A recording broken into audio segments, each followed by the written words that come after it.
আসসালামু আলাইকুম প্রিয় দর্শক।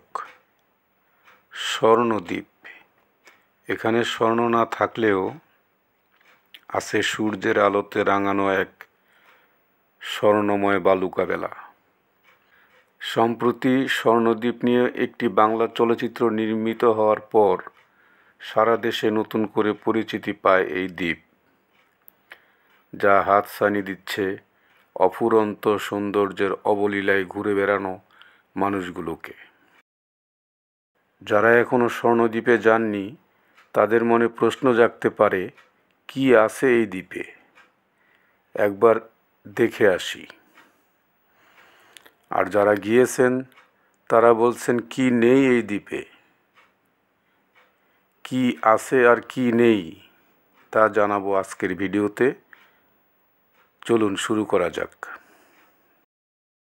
পটুয়াখালী জেলা শহর থেকে 100 কিলোমিটার দক্ষিণে রাঙ্গাবালী উপজেলায় অবস্থিত স্বর্ণদ্বীপ।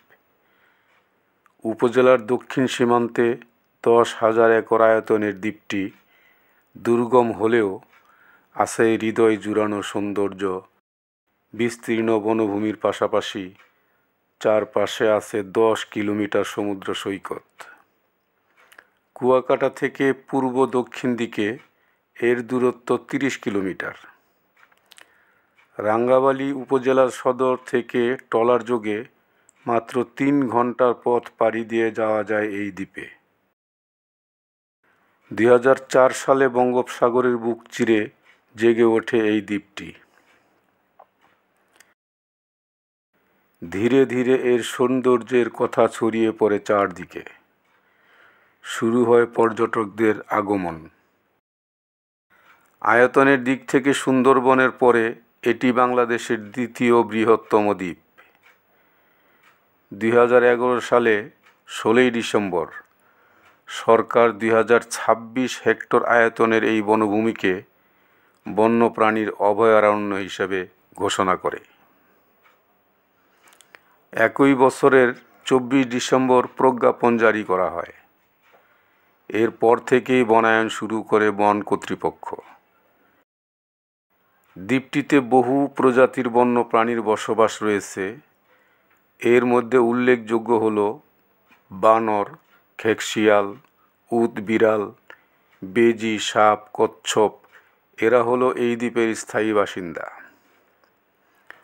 কখনো কখনো 2-4টি হরিণের সাথেও দেখা হয়ে যেতে পারে। যোগাযোগ ব্যবস্থার উন্নয়ন ঘটিয়ে এই দ্বীপের সম্ভাবনাকে কাজে লাগাতে পারলে স্বর্ণদ্বীপ হতে পারে দেশের অন্যতম পর্যটন কেন্দ্র। স্বর্ণদ্বীপ সংলগ্ন এলাকায় জাহাজমারা, তুফানিয়া, শিবচর সহ আরও কয়েকটি দ্বীপের সৌন্দর্য উপভোগ করার সুযোগ রয়েছে। ব্যাপক সম্ভাবনা থাকা সত্ত্বেও পটুয়াখালীর স্বর্ণদ্বীপকে পর্যটন কেন্দ্র হিসাবে গড়ে তোলার উদ্যোগ কার্যকর না হওয়ার বিষয়টি খুবই হতাশাজনক। এক সময় মেঘনার অববাহিকায় জেগে ওঠা দ্বীপটি ছিল এক আতঙ্কের নাম। দুর্ধর্ষ জলদস্যুরা আস্তানা গেড়েছিল এই দ্বীপটিতে। স্থলভাগ থেকে বিচ্ছিন্ন ও পরিত্যক্ত চরটি স্বর্ণদ্বীপ হয়ে ওঠার গল্পটা পূর্ণতা পেয়েছিল সেনাবাহিনীর জন্য। 2013 সালের দায়িত্ব নেওয়ার পর থেকে 33 পদাতিক ডিভিশন দ্বীপটিকে একটি আন্তর্জাতিক মানের সামরিক প্রশিক্ষণ কেন্দ্রে রূপান্তরের জন্য নিরলসভাবে কাজ করে যাচ্ছে। তাই প্রথমবারের মতো অগ্রগতি দেখতে এসেছিলেন তৎকালীন সশস্ত্র বাহিনী সর্বাধিক নায়ক ও রাষ্ট্রপতি মোহাম্মদ আব্দুল হামিদ।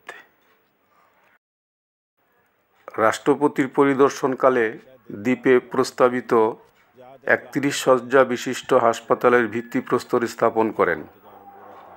পরে সাংবাদিকদের রাষ্ট্রপতি বলেন, সরকারি পরিকল্পনা মতো এই দ্বীপের উন্নয়ন কাজের অনেকটাই এগিয়ে নিয়েছে সেনাবাহিনী। এরই মধ্যে প্রস্তুত হয়ে গেছে বহুমাত্রিক প্রশিক্ষণ ময়দান। যেখানে এখন পর্যন্ত প্রশিক্ষণ নিয়েছে প্রায় 30,000-এর মতো সেনা সদস্য। নির্মাণ করা হয়েছে অত্যাধুনিক সাইক্লোন শেল্টার, জ্বালানি শক্তি যোগান দেওয়ার জন্য বিদ্যুৎ কেন্দ্র এবং খাদ্য ও পুষ্টি যোগান দেওয়ার জন্য কৃষি খামার এবং সামাজিক বনায়ন। সংশ্লিষ্টরা বলছেন, এসব অগ্রগতির কারণে দ্বীপের ভাঙাসহ যেসব চ্যালেঞ্জ রয়েছে সে সমস্ত চ্যালেঞ্জ মোকাবেলায় সাহস সঞ্চয় করবে রাষ্ট্রপতির এই সফরে। প্রিয় দর্শক, আপনারা যদি স্বর্ণদ্বীপ সম্পর্কে আরও কিছু জানতে চান তাহলে কমেন্ট করে জানাবেন। আমি চেষ্টা করব আমার সাধ্যমতো আরও তথ্য উপাত্ত আপনাদের কাছে তুলে ধরতে। প্রিয় দর্শক, ভিডিওটি ভালো লাগলে চ্যানেলটি সাবস্ক্রাইব করতে ভুলবেন না। সাথে থাকার জন্য ধন্যবাদ।